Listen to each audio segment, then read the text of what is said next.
Hola, ¿qué tal? Buenos días. Bueno, pues estamos bloqueando movimientos involuntarios con, con cinta adhesiva. ¿Por qué tengo movimientos involuntarios yo en lo particular? Porque muchas veces dejo de respirar bien en la noche.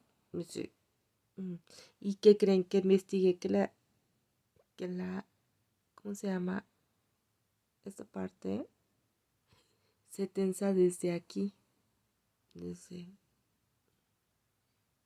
esta parte. Entonces, ajá, ya hago movimientos involuntarios porque, ajá, y los bloqueamos. Los bloqueamos. Dicen que sí nos venden, pero pues la verdad yo no los he visto. Sí venden cintas adhesivas adecuadas para la frente y todo eso.